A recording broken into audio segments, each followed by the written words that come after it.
हरियाणा में कुछ खाप पंचायतों ने हरियाणा बंद का आह्वान किया था और उनका कहना था कि हमारी 25 मांगों को लेकर हम पिछले काफी समय से धरना प्रदर्शन कर रहे हैं, लेकिन सरकार हमारी बात नहीं सुन रही है और इसलिए एक दिन का हमने हरियाणा बंद का आह्वान किया था।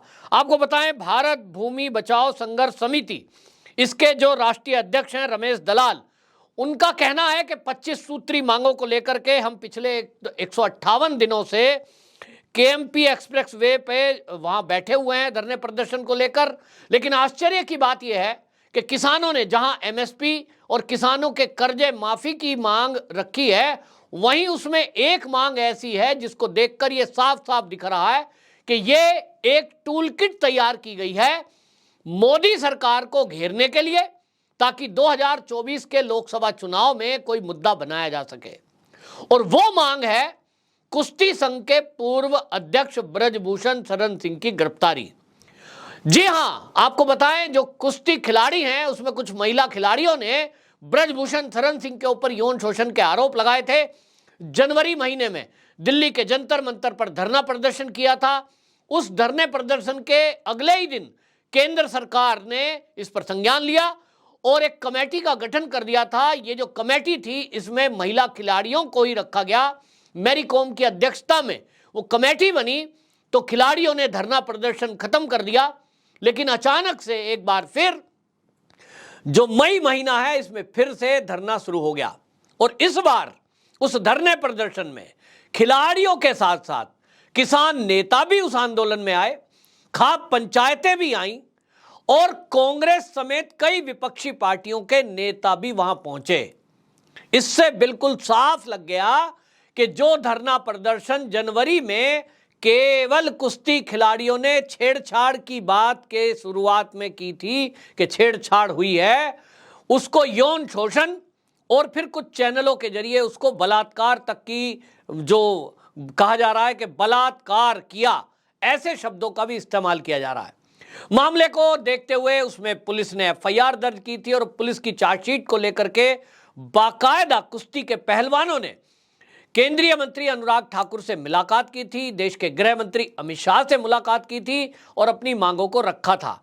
लेकिन इन मुलाकातों के बाद एक बात बिल्कुल स्पष्ट हो गई कि ये जो कुश्ती पहलवानों का धरना प्रदर्शन और आरोप प्रत्यारोप की बात है, इसमें बहुत गहरी साजिश है और ये मोदी सरकार को बदनाम करने के लिए 2024 लोकसभा चुनाव के लिए एक टूल किट तैयार की गई है। आपको बता दें, कांग्रेस जहां एक तरफ इस तरह के मुद्दे उठाने में माहिर है, हमने देखा कि सूरजमुखी के एमएसपी को लेकर के जो हरियाणा में धरना प्रदर्शन हुआ, दिल्ली चंडीगढ़ एक्सप्रेस वे को जाम किया गया, वहां राकेश टिकैत और चंडूनी जैसे नेता मैदान में उतरे। आश्चर्य की बात यह है कि सूरजमुखी को लेकर के सबसे ज्यादा खरीद मूल्य यदि कोई गवर्नमेंट दे रही है तो वो हरियाणा सरकार है, जहां 5,800 रुपए प्रति क्विंटल पर सूरजमुखी के बीज की खरीद हो रही है। वहीं पड़ोस में पंजाब गवर्नमेंट है, पंजाब राज्य है, जहां आम आदमी पार्टी की सरकार है और वहां मात्र खरीद जो रेट है वो 3,800 से लेकर 4,000 है। यानी आप देखें कि 1,800 रुपए अधिक वो देने के बावजूद भी धरना प्रदर्शन हरियाणा में। इसी तरह ये जो अब खाप पंचायतों का हरियाणा बंद का आह्वान है, इसमें भी जो 25 सूत्री मांगे हैं वो ऐसी मांगे हैं जिसमें कुछ मांग तो ऐसी है जो संभव है ही नहीं। एमएसपी दो, एमएसपी पर अभी बात हुई है, सबसे ज्यादा मिल रही है। एमएसपी क्या दें? क्या किसान का पूरी फसल सरकार खरीदेगी, चाहे वो गेहूं पैदा कर रहा है, चाहे वो चावल पैदा कर रहा है, फिर चाहे वो दाल पैदा कर रहा है? ऐसा हो सकता है क्या? ये आपको बता दूं कि केवल और केवल एक राजनीतिक मुद्दे के तौर पर इसको खड़ा किया गया है, ताकि आपको बताएं कि एक ऐसा कुछ किया जा सके कि कांग्रेस की सरकार 2024 में आ सके। अब कांग्रेस ने अपना एक पुराना फंडा अपनाया है, जहां वो इस देश के मुस्लिम और दलितों को एक सूत्री अपनी वोट बैंक बनाने के चक्कर में, आप देखें कि अगर राहुल गांधी की विदेश यात्रा आपको याद होगी, जो वो अभी अमेरिका गए हैं, वहां उन्होंने शुरुआत किससे की है? मुस्लिम कम्युनिटी पर कमेंट किया। उन्होंने कहा भारत के अंदर जो है मुसलमानों पर अत्याचार हो रहे हैं। ऐसा उन्होंने क्यों कहा? क्या अत्याचार वास्तव में हो रहे हैं? वैसा नहीं है, लेकिन वो केवल देश के मुसलमानों को ये दिखाना चाह रहे थे कि मैं आपके हित का नेता हूं, हमारी सरकार आएगी तो हम आपकी बात सुनेंगे। और आप देख भी रहे हैं कि जब कांग्रेस की सरकार इस देश में थी तो देश का बंटवारा धर्म के आधार पर हुआ, लेकिन उसके बाद भी मुस्लिम वक्फ बोर्ड बना दिया गया, पर्सनल लॉ बोर्ड बना दिया गया और वक्फ बोर्ड को अरबों खरबों रुपए की जमीन दे दी गई।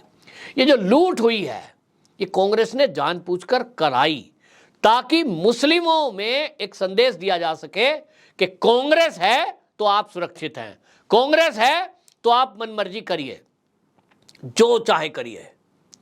और इसीलिए कांग्रेस अब पुराने पैटर्न पर लौटी है। उसको लगता है कि मुसलमानों का एक मुश्त वोट उसको कैसे मिले, तो वो अपनी कट्टरपंथी सोच को आगे ला रही है।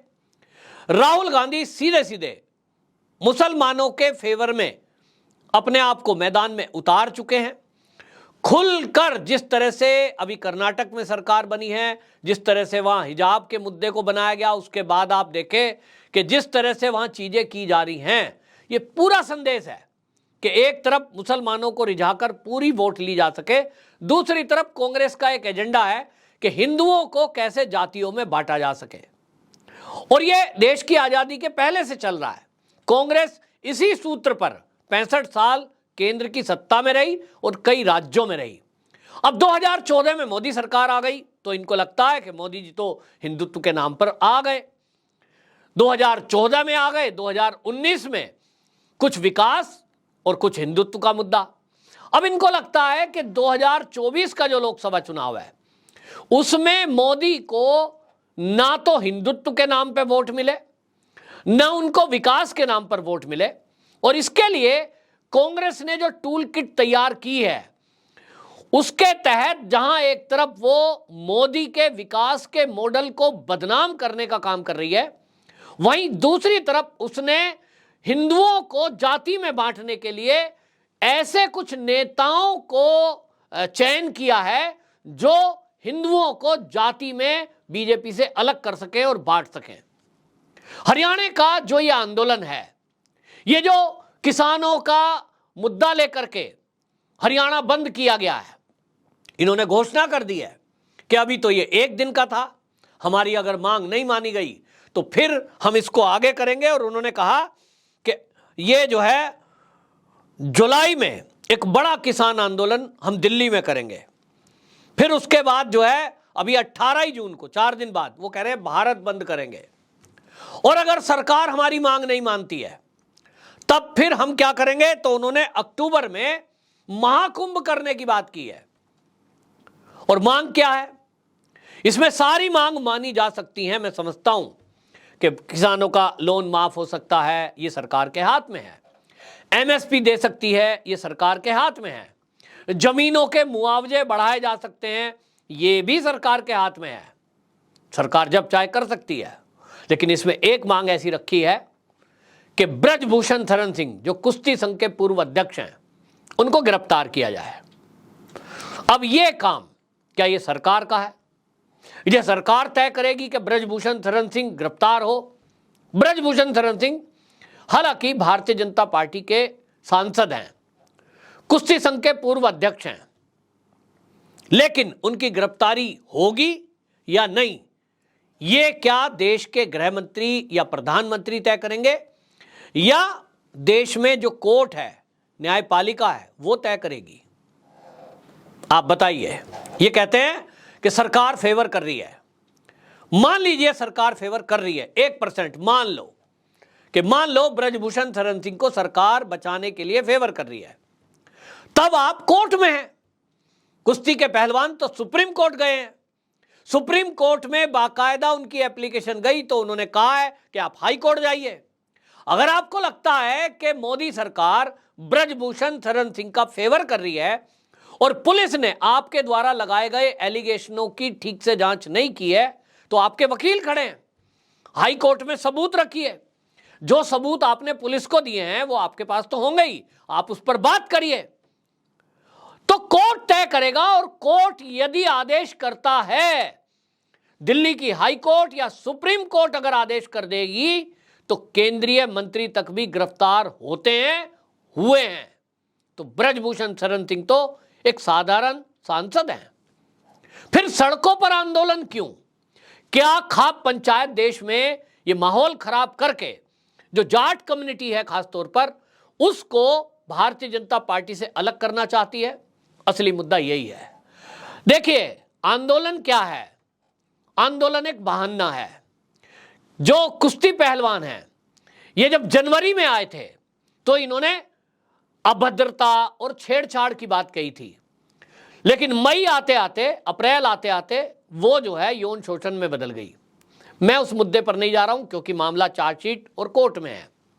लेकिन सवाल यह है कि जब आपने, जो आपके पास सबूत हैं वो आपने पुलिस को दे दिए, और आपको तो पता है कि आपने क्या सबूत दिए हैं, आपको यह भी पता है कि आपने क्या आरोप लगाए हैं, और वो आरोप आपने मीडिया में भी बोले हैं कि फोटो खिंच रही थी तो गलत तरीके से छुआ, मुझे ऑफिस में बुलाया तो मेरी टी शर्ट में हाथ डाल दिया। अब कुछ आरोप तो आपके पहले ही ये तय हो चुका है, लोगों में, पब्लिक डोमेन में आ चुका है, क्योंकि ब्रजभूषण शरण सिंह इस मामले में सफाई दे चुके हैं मीडिया में कि भाई जिस खिलाड़ी ने, महिला खिलाड़ी ने ये कहा कि दिल्ली ऑफिस में मुझे बुलाया और मेरी टी शर्ट में हाथ डाला, जो तारीख बताई जा रही है ये तो ओपन बताई, उस तारीख में मैं कार्यालय में था ही नहीं, और उसके वो सबूत दिल्ली पुलिस को दे चुके हैं। एक विदेश के इवेंट के दौरान छेड़छाड़ की बात कही गई, उसमें भी दिल्ली पुलिस के सूत्रीय कह रहे हैं जहां जहां इन खिलाड़ियों ने आरोप लगाया है कि उस देश में छेड़छाड़ हुई, उस देश में छेड़छाड़ हुई, उस देश के होटल, बाकी इवेंट जो इन्होंने बताए, उसकी सीसीटीवी फुटेज और वहां के कुश्ती संघ से हमने सबूत मंगाए। और अगर उन सबूतों में यह सिद्ध होगा कि ब्रजभूषण शरण सिंह ने छेड़छाड़ की है, तो निश्चित जानिए कि चार्जशीट में उन्होंने लिखा होगा तो कोर्ट में जज साहब गिरफ्तारी का वारंट करेंगे। लेकिन आप अगर सड़कों को जाम करके बैठे हैं और ये कहें कि हम दिल्ली का दूध रोक देंगे, हम दिल्ली की सब्जी रोक देंगे, हमारी मांग नहीं मानी गई तो हम पूरा भारत बंद कर देंगे, ये इस देश में कैसे चलेगा? क्या इस देश की न्याय प्रणाली पर कांग्रेस को भरोसा नहीं है? इन खाप पंचायतों को भरोसा नहीं है? ये जो किसान नेता हैं ये फैसला सड़कों पर करेंगे? क्या किसी ने किसी पर आरोप लगा दिया और बस उस आरोपों में पुलिस जांच हो या ना हो, पुलिस जांच में वो निर्दोष है कि दोषी ये फाइनल ना हो, बस गिरफ्तार करें क्योंकि खाप ने कह दिया है? ऐसे फैसले होंगे क्या? तो कल को ब्रजभूषण शरण सिंह इससे भी बड़ी पंचायत करेंगे और उनकी जो खाप हैं राजपूतों की, फिर वो सड़कों पे उतरेंगे कि ब्रजभूषण सिंह बेशक दोषी हो लेकिन वो गिरफ्तार ना हो, नहीं तो हम सड़क जाम करेंगे। तो क्या इस तरह से खाप पंचायत, भाई देखो खाप पंचायत, इस देश में जातिवाद है, हर एक के पास अपनी कम्युनिटी का एक संगठन है, चाहे फिर वो कोई भी हो, ठाकुर हो, ब्राह्मण हो, जाट हो, और मुसलमानों का तो संगठन है ही है। तो वो सड़कों पर उतरकर भीड़ तंत्र क्या इस देश की न्याय प्रणाली पर दबाव बनाएगी? फैसले सड़कों पर होंगे या न्यायपालिका में होंगे? ये इस देश के समझने की जरूरत है। लेकिन कांग्रेस अराजकता पैदा करना चाहती है, ऐसा दिखाई दे रहा है, और इसीलिए कांग्रेस, चाहे ये पहलवान हो चाहे वो किसान हो, इनकी भाषा बोल रही है, और उसको लगता है कि इस मुद्दों को जितना बढ़ाएंगे 2024 के चुनाव में इसका लाभ मिलेगा। और आपको बता दूं कि ये जो खाप पंचायत हैं, चाहे ये पहलवान हैं, फिर चाहे वो किसान नेता हैं, ये सड़कों पे क्यों बैठते हैं आपको पता है? ये हाईवे जाम इसलिए करते हैं, ये रेलवे लाइन पर इसलिए बैठते हैं ताकि पुलिस फोर्स का इस्तेमाल करे, इनके ऊपर लाठियां चलाई जाएं, ताकि ये नैरेटिव बना सकें कि देखिए मोदी सरकार जाट विरोधी है।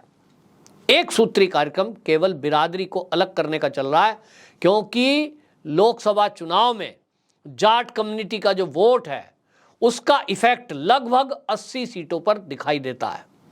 उसमें पश्चिमी उत्तर प्रदेश है, हरियाणा है, राजस्थान है, और इसमें 80 से अधिक सीटें ऐसी हैं जहां जाट कम्युनिटी की चाहे परसेंटेज कम ज़्यादा हो, लेकिन एक निर्णायक वोट बैंक के रूप में वो असर करती है। और बस यही कांग्रेस का फंडा है। क्या इसकी टूल किट अमेरिका में बनी है, ये तो जांच का विषय है, लेकिन इतना तय है कि राहुल गांधी अमेरिका गए तो यह आंदोलन खड़ा हो गया। हर बार की तरह इस बार भी ये शंका पैदा होती है, क्या ये राहुल गांधी या कांग्रेस का संयोग है कि वो विदेश जाते हैं और भारत में आंदोलन खड़ा हो जाता है, या कोई ये प्रयोग है? आपकी क्या राय है, कमेंट बॉक्स में जरूर बताएं। वंदे मातरम।